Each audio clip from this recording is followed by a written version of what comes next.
Marvin, you need to get your life together. This drinking and drug use has to stop. You're a mess. Stay out of my business, woman. You don't know what I'm going through. Just leave me alone. The world was shocked when the news broke on April 1st, 1984. Marvin Gaye, the legendary singer known as the Prince of Soul, was dead at the age of 44, shot by his own father. But the story of how Marvin Gaye's life ended in such a tragic way is filled with shocking twists and turns that most people don't know. In this video, we'll uncover the untold story of Marvin Gaye's death and the dark secrets that led to his shocking demise. Marvin Gaye was one of the greatest musical artists of his generation.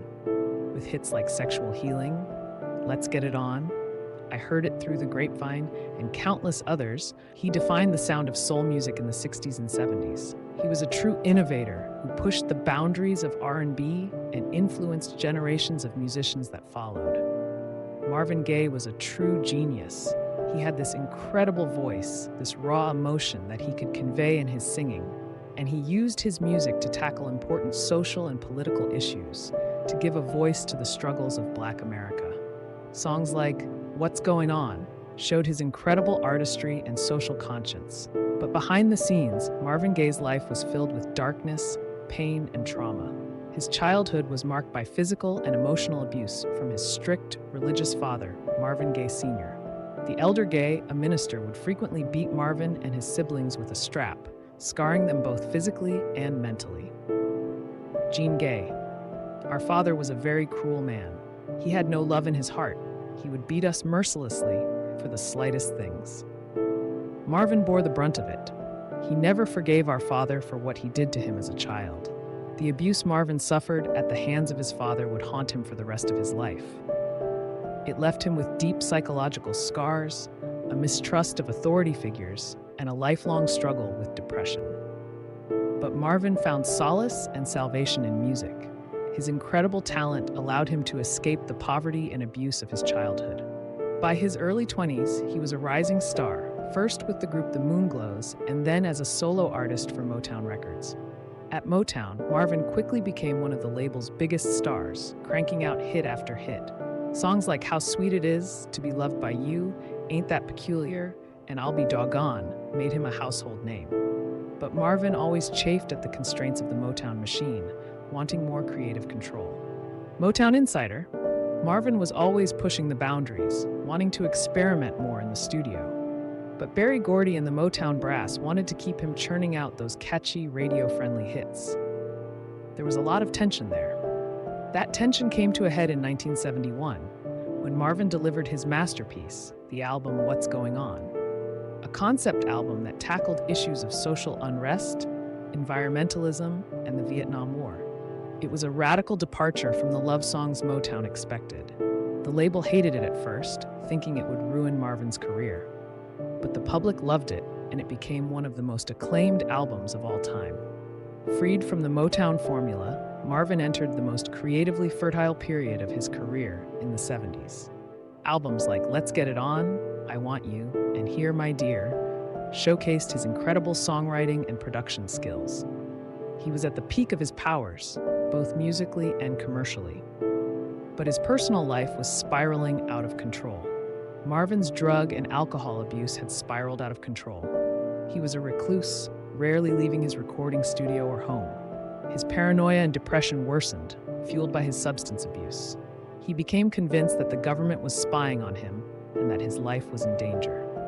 Friend, Marvin was in a really dark place. The drugs and drinking had taken over. He was convinced the CIA or FBI was after him. He was always looking over his shoulder, terrified. It was really sad to see such a brilliant, sensitive man in so much pain, and looming over it all was the specter of Marvin's abusive father. Marvin Gaye Sr. was a minister in the House of God Church, a strict Pentecostal sect. He had never reconciled with his son over the abuse, and the two had a contentious relationship. Brother Marvin, he was a good man of God, but he was very strict, very old-fashioned in his ways. He never approved of Marvin's music or lifestyle. There was a lot of tension there. You could feel it. Why can't you just accept me for who I am? I'm not you. I never will be. You're a disgrace, boy. All this sinful music, this degenerate lifestyle. It's an abomination in the eyes of the Lord. The tension between Marvin and his father came to a head in 1984. Marvin had moved back in with his parents after his drug problems and depression left him broke and broken. The two men, still haunted by the abuse of Marvin's childhood, were at each other's throats constantly. "Marvin, you need to get your life together. This drinking and drug use has to stop. You're a mess. Stay out of my business, woman. You don't know what I'm going through. Just leave me alone." "That's enough, boy. You show your mother some respect." On April 1st, 1984, Marvin Gaye Sr. shot and killed his son in a tragic confrontation in their home. The legendary singer, just 44 years old, died in his mother's arms. It was a shocking, senseless end to a life filled with so much pain and promise. Marvin Gaye's death robbed the world of one of its most gifted and influential artists. He left behind an incredible body of work that still inspires musicians and fans to this day. But his story is also a tragic cautionary tale about the lasting scars of childhood abuse, the demons of addiction, and the importance of reconciliation. Marvin Gaye's life and death are a profound tragedy. Here was a man who gave the world so much beauty and truth through his music, and yet he was never able to find that for himself. The abuse he suffered as a child haunted him until the end. It's heartbreaking to think of all the music he still had left in him. Marvin Gaye's legacy lives on through his timeless music, but his story also reminds us of the importance of breaking cycles of abuse, of finding healing and reconciliation, and of cherishing the gifts we have while we still have them. Marvin's life and death were marked by darkness, but his art will always shine as a beacon of light.